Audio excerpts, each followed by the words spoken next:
The great thing about having a travel show is being able to point to a map of anywhere in the world and say, I want to go there. I mean, how unbelievable is that? So there's a place I've heard of for years that is the ultimate exotic, spiritual, beautiful island in the Indian Ocean. The people are unbelievable. It's greener than green. It's fragrant. It requires sunblock. And here I am. I'm packing a bag and I'm going to Bali.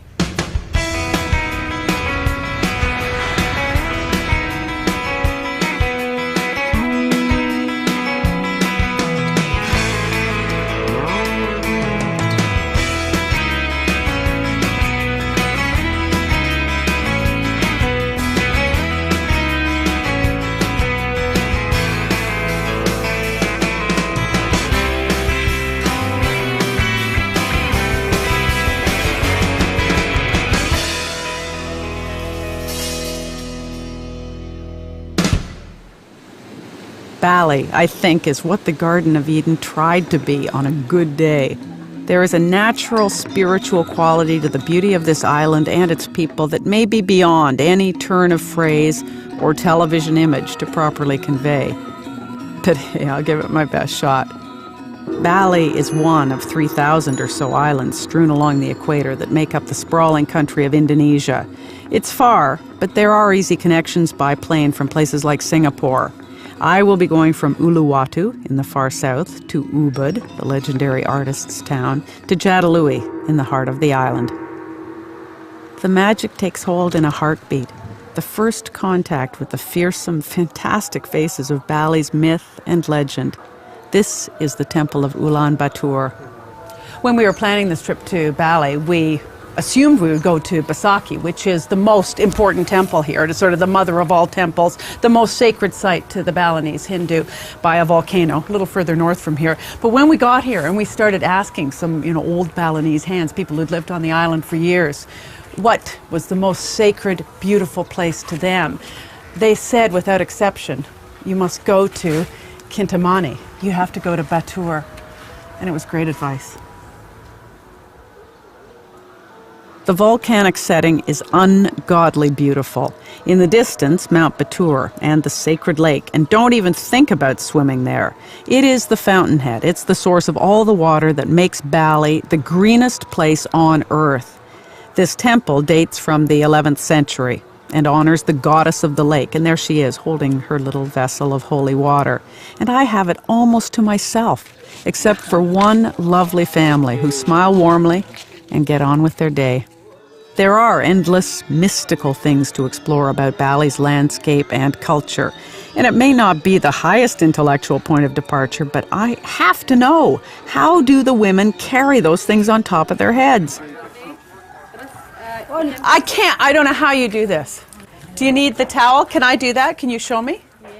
I stop in this village, and this friendly woman lends me her towel and basket, though I'm sure they think I have just escaped from an institute for the hopelessly insane. But I can't go anywhere. I can't walk anywhere. Good? It is way harder than it looks. I sure hope there's nothing valuable up there. So, okay. So the trick is I want to go past this woman here with the giant basket on her head. Hi, that's big. My tutor tries to give me another lesson. Just watch, it's almost one motion. The towel's wrapped around, the basket's up in a flash, and she makes it dance like a Ricky Martin video. And just when the villagers are weeping with laughter, the final indignity. A woman half my size and twice my age. Do that. It's rice?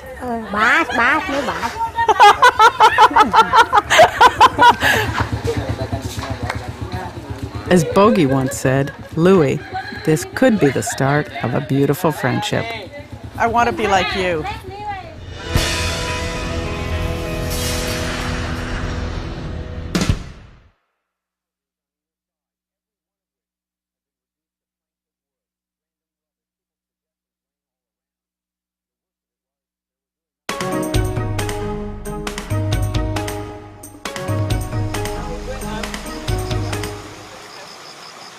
It's amazing how just a short stroll off the main road puts you in scenes from another world.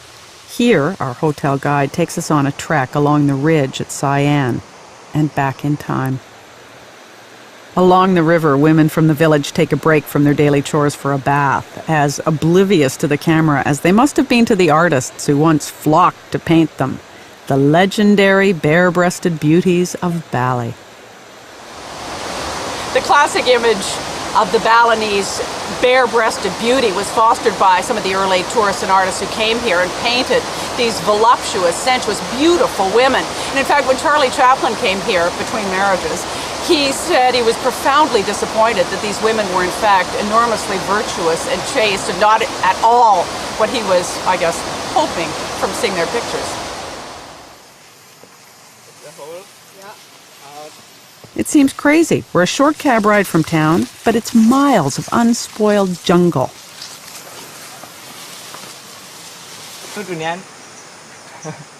We happen by this jungle bachelor pad, and this nice man doesn't mind and even offers us lunch.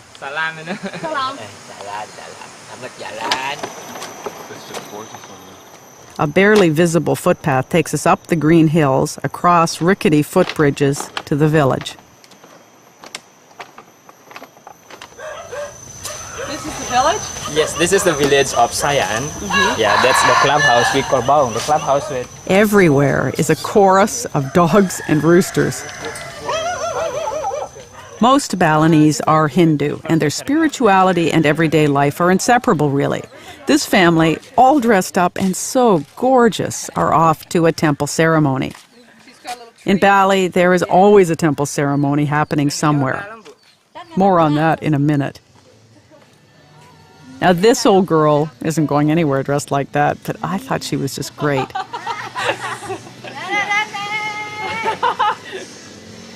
Which brings us to the banyan tree. Massive, maybe 100 years old, this banyan tree, which is sacred to the Balinese. They use the wood for cremation, so they believe they're sacred, that there's a spirit who lives here, and so there's a shrine here with, you know, a lampshade and offerings just to keep the spirit happy, because they need him to be happy. Hello. This is his temple. This nice man lets us into his house, and it's striking how much space and care is given over to little temples and shrines. So every family in Bali has a temple at their house? Yes, that's right. Every compound.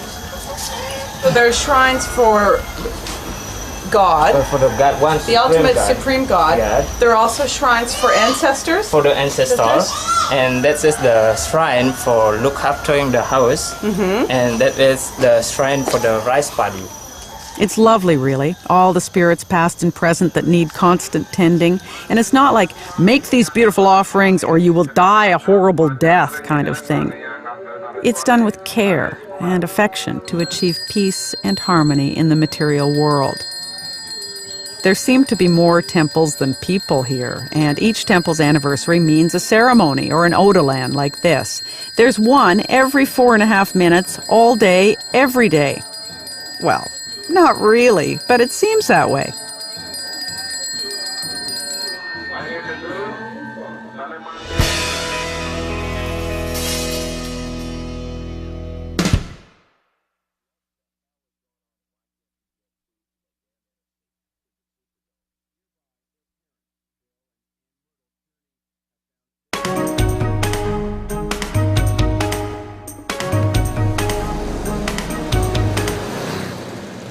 They happen constantly, out of nowhere, random acts of magic.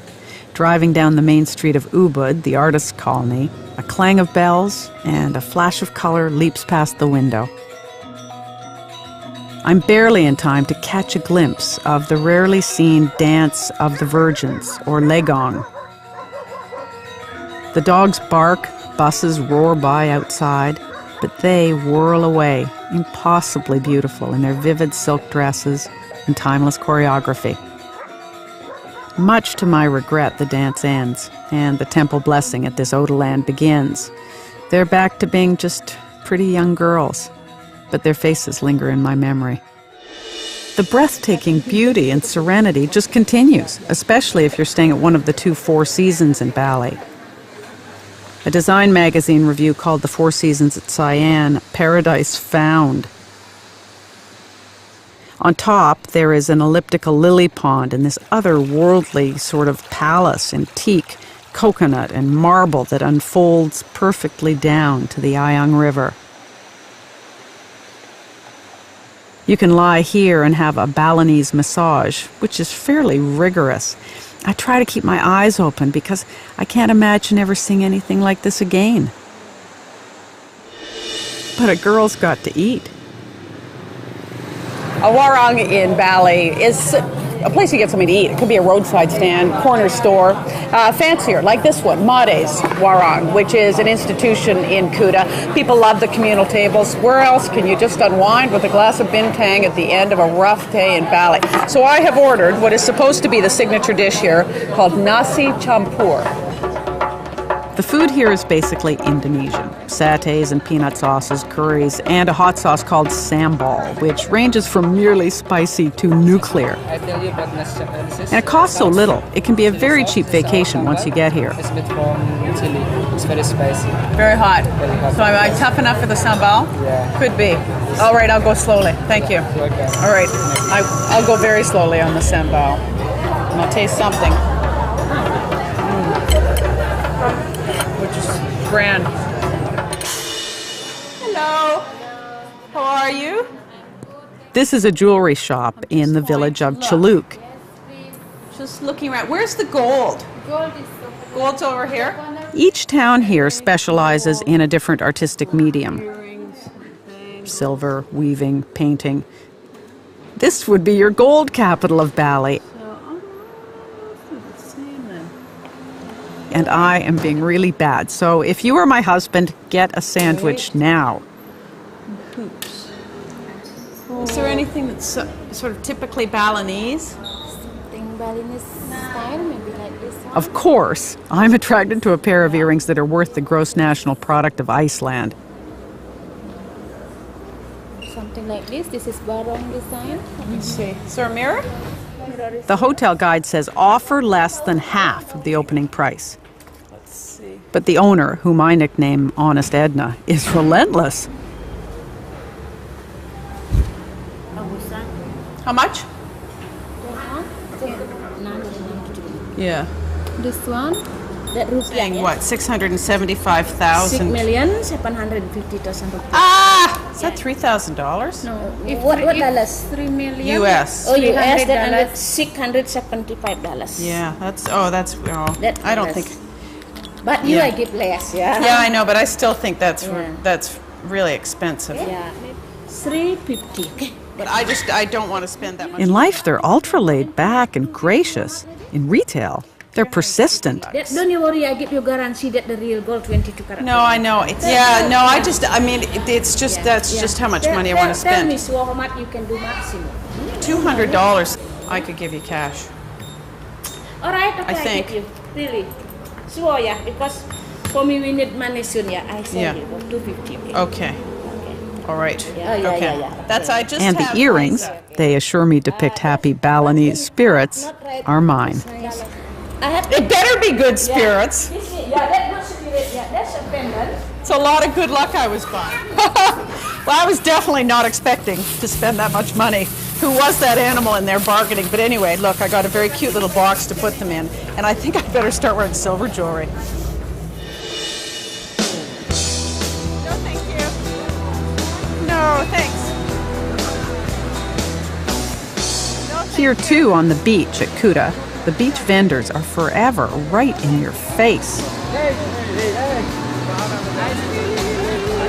Drives you crazy, doesn't it? Kuta was once the center of the slave trade. In the 60s, it became a haven for hippies and surfers. And the big surf and cheap beer crowd stayed. It boggles the mind that this is all many tourists ever see of Bali. These are really the first Westerners I've seen. 10,000? Yeah. Okay, I got 10,000. I never could do that. I don't even know how you do that. It's so hard. And still, in the heart of one of Bali's few commercialized enclaves, there is an artist's hand at work. Hell of a popsicle.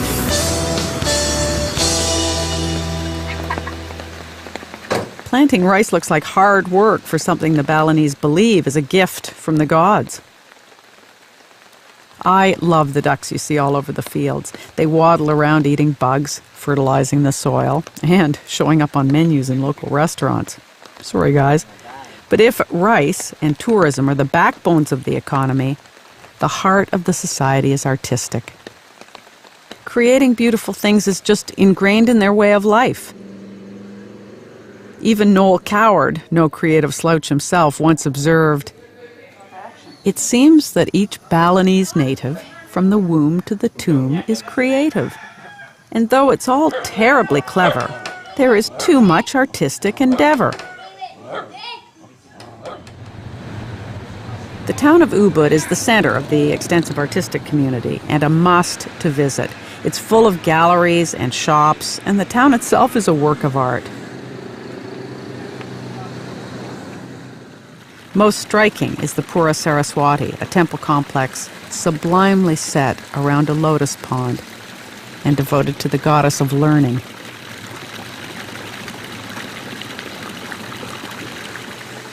The Nekka Gallery has a wonderful collection of Balinese artists with their vibrant colors and subjects, influenced by an influx of Europeans in the 1930s. One of the most influential European expatriates still lives just down the road from the gallery. Arie Smits is a hale and charming 80-something who abandoned his native Holland for Bali in 1956.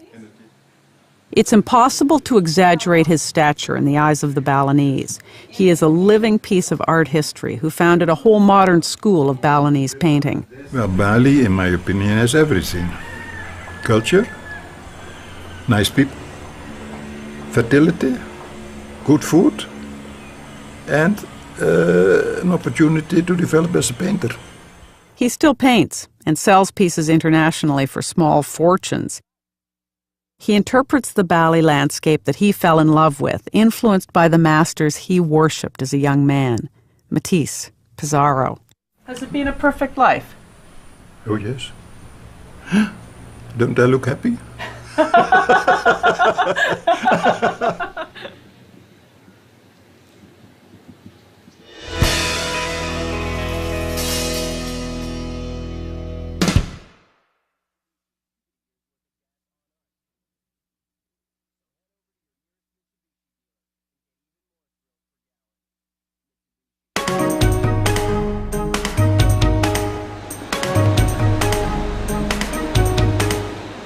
There are two last excursions.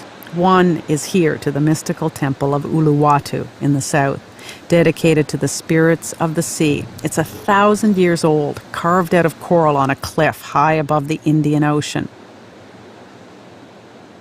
The monkeys look cute, but frankly, they are a royal pain. They are sacred in Bali's mythology, so try to be nice. They scare me. I hide my earrings, especially since you know how much they cost.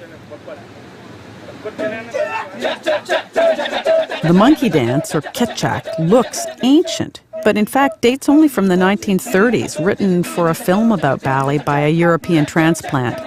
The chanting and dancing tell an epic Hindu legend. The men play followers of the Monkey King, whose armies rescue a princess, which is why you can't take a whack at those monkeys who live here. It almost defies understanding, but the setting, the trance-like chanting, is there a lovelier face on earth? Just all make it a memorable experience.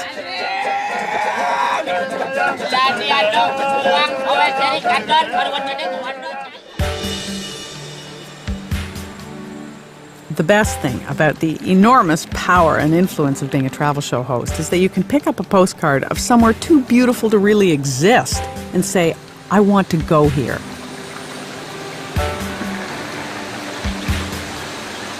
It is unbelievable. So here I am, in the terraced rice paddies of central Bali. This is Jadalui. and it's like no other place on earth. Look at this place. Guidebooks hardly mention it. There isn't another tourist for miles and miles.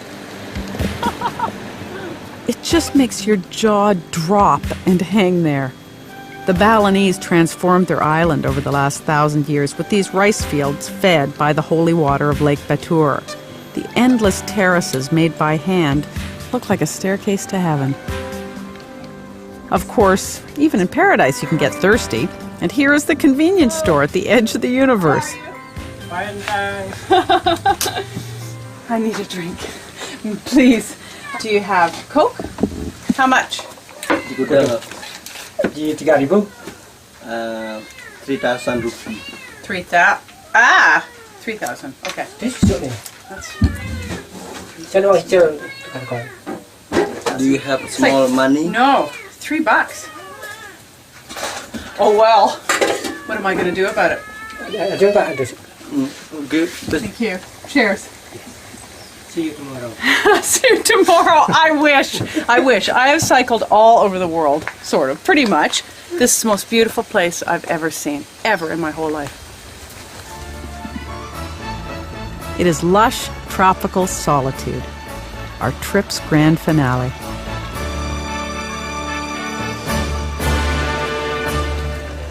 Well, maybe one last spa treatment. At the Four Seasons in Jimbaran Bay on the south coast, you get this treatment based on a traditional wedding preparation for young brides on the nearby island of Java. There's yogurt and lavender, baths with frangipani blossoms and rose petals, sandalwood paste, aloe. Sounds like a recipe for tandoori Pringle, but for a minute I was a goddess.